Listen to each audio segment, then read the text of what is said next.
Assalamualaikum warahmatullahi wabarakatuh. Selamat malam, Sobat Horor Klasik dimanapun Anda berada. Semoga pada malam hari ini, Sobat Horor Klasik dalam keadaan sehat walafiat dan selalu dalam lindungan Tuhan Yang Maha Esa.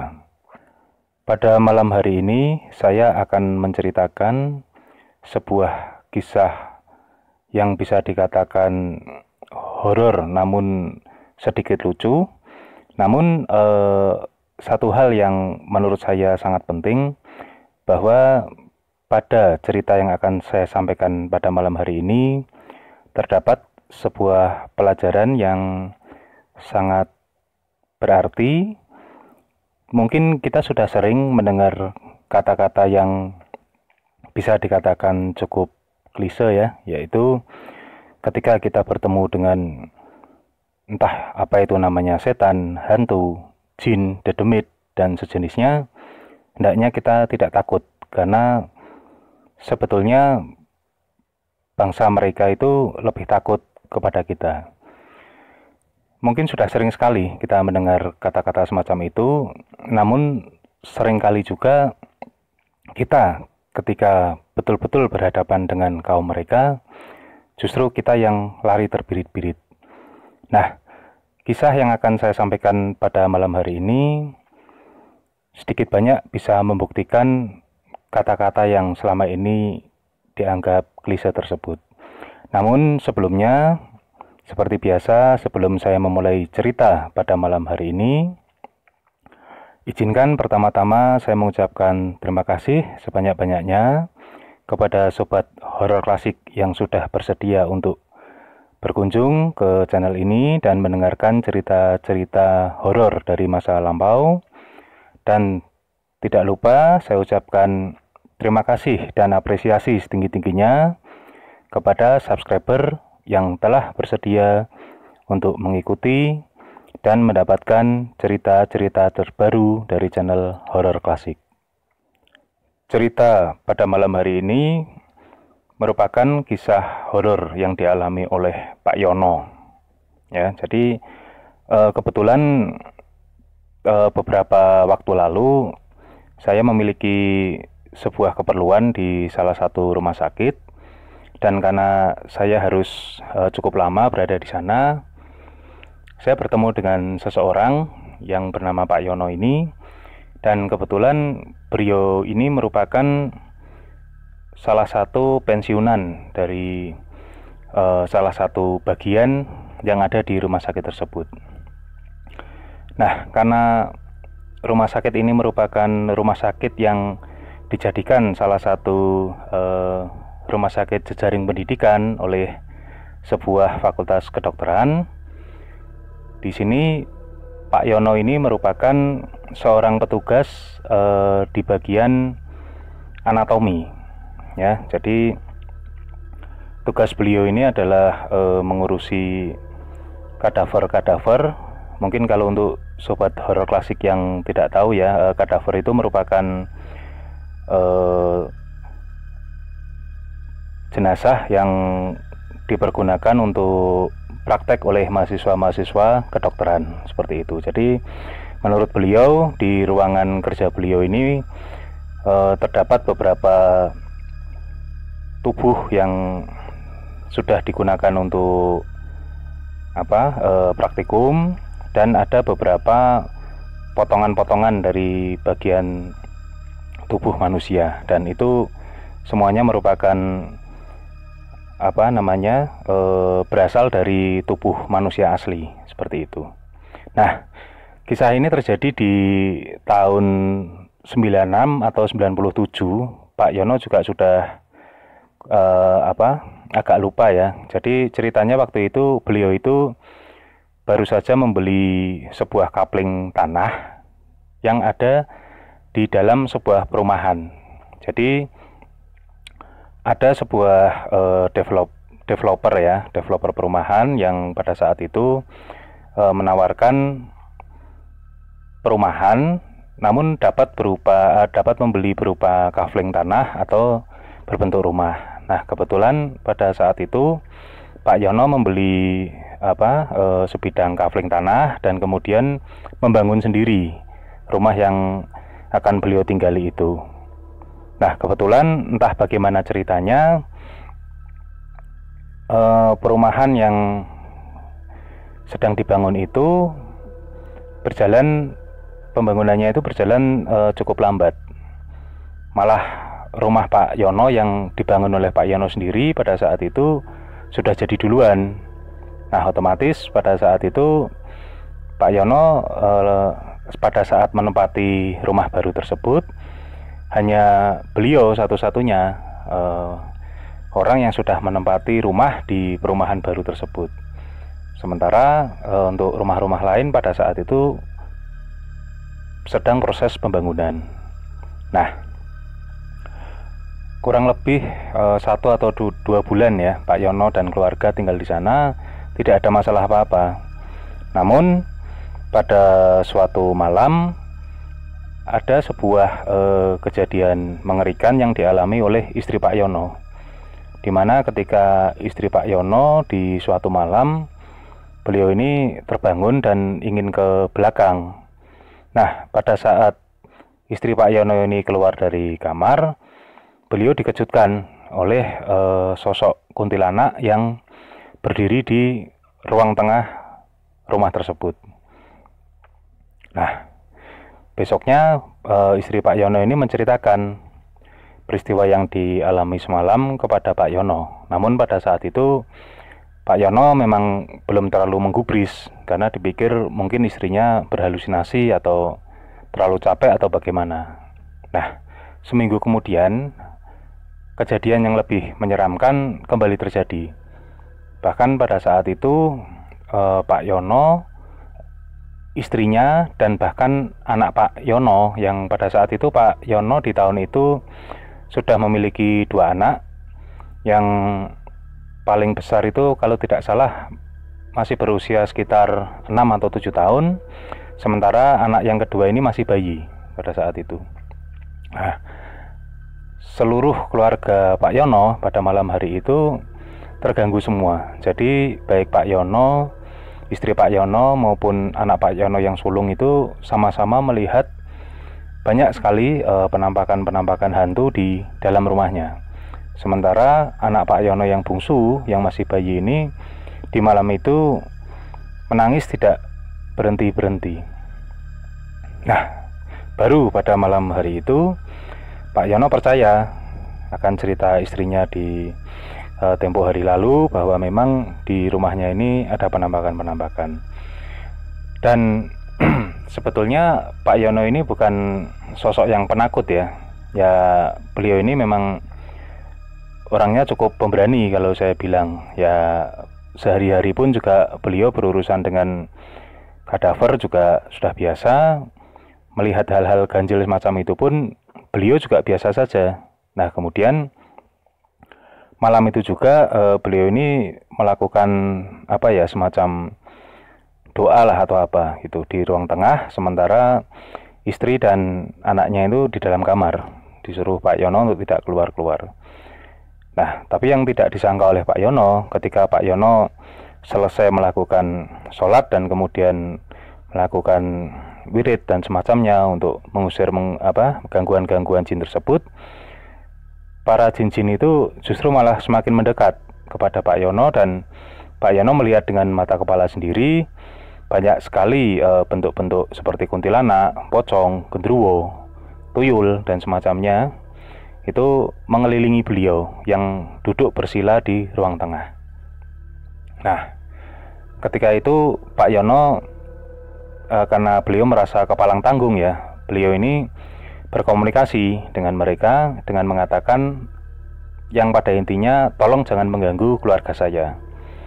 Namun jin-jin di sekeliling Pak Yono ini malah menertawakan Pak Yono dengan mengatakan bahwa sampai kapanpun mereka akan terus mengganggu Pak Yono dan keluarga, karena menurut mereka Pak Yono sudah mengusik tempat tinggal mereka dengan membangun rumah di tanah tersebut. Nah, karena Pak Yono juga sudah habis akal dan beliau terus melakukan kegiatan wirid dan doa sampai dengan subuh. Dan menurut Pak Yono, memang akhirnya penampakan-penampakan itu menghilang pada saat fajar sudah menjelang. Jadi gangguan pertama itu muncul, kata Pak Yono, sudah sekitar jam 9 atau setengah 10 malam, dan sampai dengan kurang lebih jam 4 pagi kurang itu Pak Yono betul-betul menyaksikan penampakan-penampakan itu di sekelilingnya di dalam rumahnya. Nah, keesokan harinya Pak Yono ini ya kepikiran ya, apa yang harus dilakukan untuk mengusir atau setidaknya meredam gangguan-gangguan dari makhluk-makhluk tersebut. Karena sudah didoakan, sudah diajak komunikasi, juga ternyata gangguan-gangguan itu tetap saja ada, dan bahkan dari mereka sendiri sudah memberikan semacam ultimatum bahwa mereka tidak akan berhenti mengganggu Pak Yono dan keluarga. Seperti itu. Kebetulan waktu itu Pak Yono berpikir bahwa 2 hari lagi ini merupakan hari Kamis, di mana posisinya adalah malam Jumat Kliwon. Nah, waktu itu entah Pak Yono ini dapat ide dari mana, tiba-tiba beliau ini terpikir akan sesuatu hal yang mungkin menurut beliau akan membuat nyali para hantu atau jin yang mengganggu kehidupan Pak Yono ini menjadi takut dengan apa yang akan dilakukan Pak Yono. Nah, singkat cerita, tibalah di hari Kamis itu, Pak Yono waktu itu pulang kerja menyengaja untuk pulang terlambat ya. Jadi beliau ini menunggu para dokter-dokter, kepala bagian, dan teman-teman sekerjanya untuk pulang. Pada saat itu jam kerja normal itu sampai jam 4, kata Pak Yono. Nah, beliau ini menunggu sekitar 1 jam sampai dengan kantor betul-betul sepi, dan kemudian beliau baru pulang ke rumah. Namun sebelumnya beliau segera mengeluarkan sebuah tas plastik besar, kantong plastik besar dari tas punggung yang dibawanya, dan kemudian beliau rupanya berencana untuk membawa pulang 1 buah potongan kepala dari kadaver tersebut, kadaver yang biasa sehari-hari beliau urus. Nah, singkat cerita, beliau pulang membawa potongan kepala dari kadaver tersebut, dan kemudian sampai di rumah sudah menjelang maghrib. Waktu itu beliau berpesan kepada istri dan anak-anak beliau bahwa pada malam hari ini Pak Yono akan melakukan acara pengusiran dalam tanda kutip versi Pak Yono sendiri. Maaf, saya agak geli soalnya ketika teringat di bagian ini. Dan kemudian Pak Yono ini berpesan kepada istri dan anak-anaknya setelah maghrib untuk tidak keluar kamar. Kalau perlu, kalau kebelet ingin kencing atau apapun, diminta untuk melakukannya di dalam kamar saja dengan membawa ya entah kantong atau apalah istilah Pak Yono waktu itu ya. Nah, singkat cerita, selesai maghrib ini Pak Yono mulailah melakukan ritual yang direncanakannya, yaitu beliau akan mengikat atau menggantungkan potongan kepala dari kadaver tersebut di ruang tengah yang sebelumnya beliau gunakan untuk bersila, berdoa untuk mengusir makhluk-makhluk tersebut. Dan setelah beliau mengikat potongan kepala kadaver di ruang tengah tersebut, di atas, beliau duduk bersila di bawah. Kemudian beliau melakukan doa-doa, dan betul tidak lama kemudian muncullah beberapa penampakan dari hantu yang kemarin sudah sempat menampakkan diri kepada Pak Yono. Dan Pak Yono dalam hati tersenyum sembari tertawa, karena tampak sekali di mata Pak Yono makhluk-makhluk tersebut menampakkan dirinya cukup istilah Pak Yono itu Pak Yono bisa merasakan bahwa dari wajah-wajah atau dari muka-muka para makhluk-makhluk tersebut itu menunjukkan semacam ketakutan dan kengerian. Nah, tanpa ambil tempo, Pak Yono ini langsung berdiri. Beliau pandangi satu demi satu makhluk-makhluk tersebut, dan kemudian Pak Yono berkata dengan tegas kepada makhluk-makhluk tersebut bahwa silahkan melihat kepotongan kepala tersebut. Apakah kalian semua mau saya perlakukan seperti itu? Nah, kata Pak Yono, sontak para makhluk-makhluk tersebut itu menggelengkan kepala. Bahkan ada salah satu makhluk ya yang wujudnya entah kata Pak Yono cukup aneh. Jadi seperti berkepala manusia, tapi tubuhnya ini agak apa ya, tidak seperti manusia, karena semacam hewan berkaki empat, tapi Pak Yono tidak bisa mendeskripsikan itu badannya hewan apa. Itu bahkan sampai seperti mengui-ui ketakutan dan mengeluarkan suara tangis.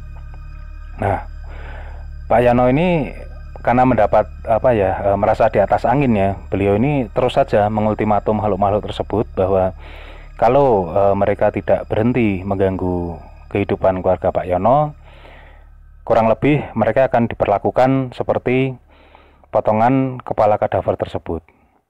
Dan kemudian tanpa aba-aba makhluk-makhluk tersebut menghilang.